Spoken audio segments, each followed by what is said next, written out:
मित्रों नमस्कार। उम्मीद है कि आप सब अच्छे होंगे। मित्रों आज हम लोग पढ़ेंगे हिंदी में छायावाद। हिंदी में छायावाद का प्रारंभ जो होता है 1918 से 1936 ईस्वी के अंतर्गत होता है। और हिंदी में छायावाद शब्द का प्रयोग सबसे पहले मुकुटधर पांडे ने किया।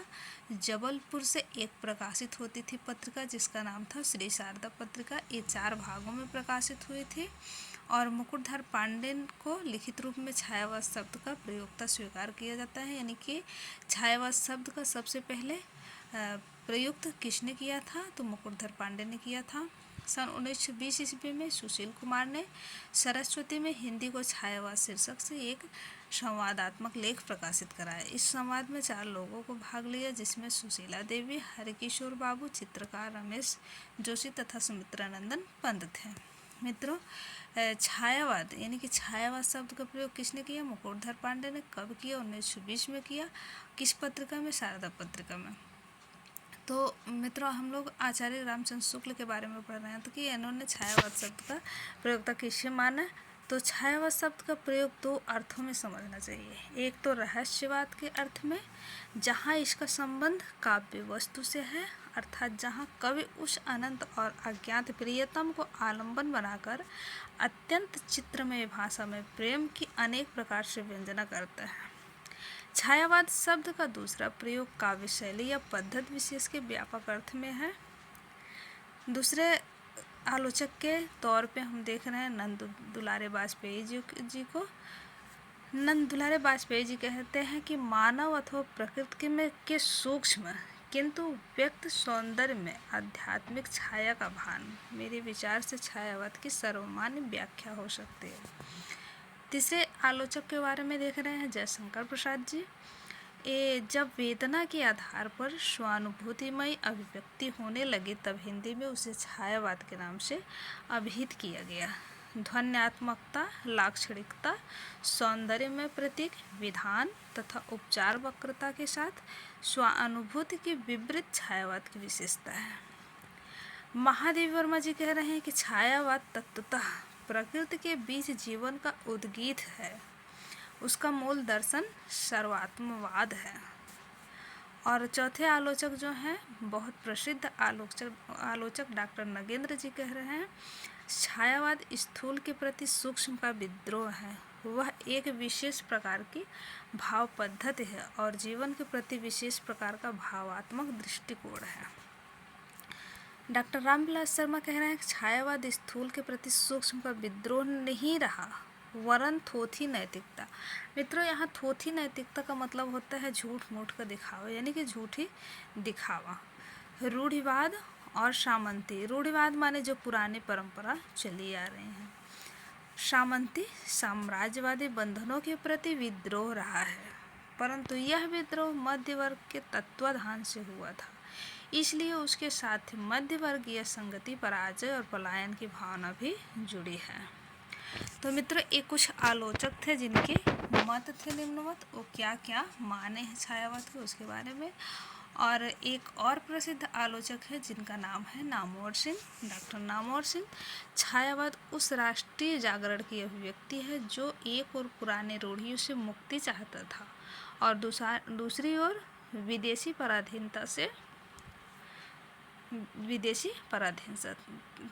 डॉक्टर रामस्वरूप चतुर्वेदी कह रहे हैं कि छायावाद मूलतः शक्ति काव्य है, पुनर्जागरण चेतना का व्यापक और सूक्ष्म रूप है और अपनी अर्थ प्रक्रिया में मानव व्यक्तित्व को गहरे स्तरों पर समृद्ध करता है। छायावाद के प्रवर्तक यानी कि छायावाद के प्रवर्तक कौन कौन है और किन विद्वानों के द्वारा माना गया। तो आचार्य रामचंद्र शुक्ल के द्वारा माने गए छायावाद के प्रवर्तक में मैथिली शरण गुप्त और मुकुटधर पांडे आते हैं। नंद दुलारे वाजपेयी ने सुमित्रानंदन पंत को माना है छायावाद का प्रवर्तक। नंद दुलारे वाजपेयी एक सौष्ठववादी आलोचक थे। प्रभाकर माचवे, माखनलाल चतुर्वेदी को माना है छायावाद का प्रवर्तक। ईलाचंद जोशी व अन्य विद्वान जयशंकर प्रसाद को माने हैं छायावादी कवि। छायावाद के कवि चतुष्टय माने 4 लोगों का। छायावाद में चतुष्टय हैं जयशंकर प्रसाद, सुमित्रानंदन पंत, सूर्यकांत त्रिपाठी निराला, तथा महादेवी वर्मा। इन्हें छायावाद का 4 स्तंभ कहा जाता है। चतुष्टय मतलब 4 स्तंभ। छायावाद के बृहत्त्रयी में आते हैं ब्रह्मा, विष्णु, महेश। यानी कि ब्रह्मा हम जयशंकर प्रसाद जी को कहेंगे, विष्णु पंत जी को कहेंगे, महेश निराला जी की यानी सुमित सूर्यकांत त्रिपाठी निराला जी। छायावाद की लघुत्रय में महादेव वर्मा आते हैं, रामकुमार वर्मा जी आते हैं, भगवती चरण वर्मा आते हैं। जयशंकर प्रसाद का संक्षिप्त जीवन वृत्त निम्नलिखित में से आज हम लोग देख रहे हैं। तो जयशंकर प्रसाद का जन्म 1889 में होता है, मृत्यु 1937 में, और ये काशी में इनका होता है। और इनके पिता देवी प्रसाद, माता मुन्नी देवी थी, गुरु मोहिनी लाल थे। और इनके बचपन का नाम झारखंडी था और उपनाम यानी कि साहित्य में उपनाम से कविता लिखते थे, कलाधर उपनाम से। जयशंकर प्रसाद की महत्वपूर्ण कृतियों में हम लोग देख रहे हैं उर्वशी, जिसका प्रकाशन 1909 में होता है। वन मिलन, इसका प्रकाशन भी 1909 में होता है। प्रेमराज, इसका भी प्रकाशन 1909 में होता है। अयोध्या का उद्धार 1910 में। शोकोच्छ्वास 1910 में। भव्रवाहन 1911 में। कानन कुसुम 1913 में। प्रेम पथिक 1914 में। झरना 1918 में। आंसू 1925 में। लहर 1933 ईस्वी में।